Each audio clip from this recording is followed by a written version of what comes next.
ಇವತ್ತು ತಂತ್ರಜ್ಞಾನ ಬಹಳಷ್ಟು ಬೆಳೆದಿದೆ. ಬಹಳ ದೇಶದ ಜನರು ಇಲ್ಲಿ ಬಂದು ಭಾರತದಲ್ಲಿ ಬಂದು ಚಲನಚಿತ್ರಗಳನ್ನು ನಿರ್ಮಾಣ ಮಾಡ್ತಕ್ಕಂಥ ಕೆಲಸ ನಡೀತಾ ಇದೆ. ಡಿಜಿಟಲೀಕರಣ ನಡೀತಾ ಇದೆ. ಆಮೇಲೆ ಆರ್ಟಿಫಿಷಿಯಲ್ ಇಂಟೆಲಿಜೆನ್ಸ್ ಇದು ಪ್ರಾರಂಭ ಆಗಿದೆ. ಇದನ್ನೆಲ್ಲ ಈ ತಂತ್ರಜ್ಞಾನ ಎಲ್ಲ ಬಳಸ್ಕೋಬೇಕಲ್ವಾ? ಏನಾಗುತ್ತೆ, ನನಗೆ ದೂರ್ತಾರೆ, ಗೋವಿಂದು ಇಲ್ಲೇ ಇರ್ಬೇಕಲ್ಲ ಕಾಣಿಸುತ್ತೆ. ಕನ್ನಡ ಸಿನಿಮಾಗಳೆಲ್ಲ ನೋಡೋದು ಕಡಿಮೆ ಆಗ್ಬಿಟ್ಟದೆ ಅಂತ. ಯಾಕಂತಂದ್ರೆ ಇವತ್ತು ಸಮಾಜವನ್ನ ಪ್ರತಿಬಿಂಬಿಸ್ತಕ್ಕಂಥ, ಬದುಕನ್ನ ಪ್ರತಿಬಿಂಬಿಸ್ತಕ್ಕಂಥ, ಅದಕ್ಕೆ ಪರಿಹಾರವನ್ನು ಹುಡುಕ್ತಕ್ಕಂಥ ಕೆಲಸ ಆಗ್ಬೇಕು.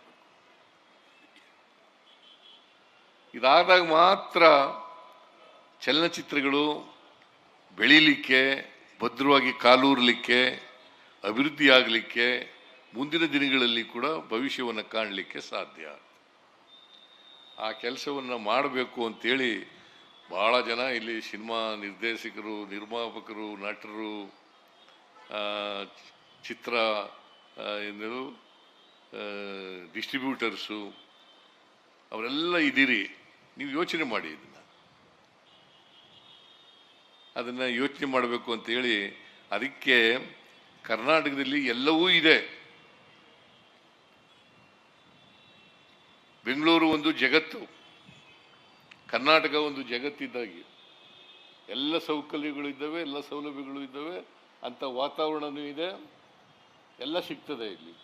ಆದರೆ ಈ ಬೆಳವಣಿಗೆ ಆಗ್ತಾ ಇರ್ತಕ್ಕಂಥ ತಂತ್ರಜ್ಞಾನ, ವಿಜ್ಞಾನವನ್ನು ಬೆಳೆಸ್ಕೊಂಡು ಚಲನಚಿತ್ರ ಕೂಡ ಬೆಳೀಲಿ, ಉತ್ತಮ ಅಭಿರುಚಿಯ ಚಿತ್ರಗಳನ್ನು ಜನರಿಗೆ ಕೊಡಲಿ, ಸಮಾಜ ಬದಲಾವಣೆಗೆ ಬೇಕಾದಂಥ ವಿಷಯವನ್ನು ಮುಂದಿಟ್ಟುಕೊಂಡು ಮಾಡಲಿ ಅಂತೇಳಿ ನಾನು ಈ ಸಂದರ್ಭದಲ್ಲಿ ಅವರಿಗೆ ಹೇಳಿಕೆಯನ್ನು ಮಾಡ್ತೇನೆ.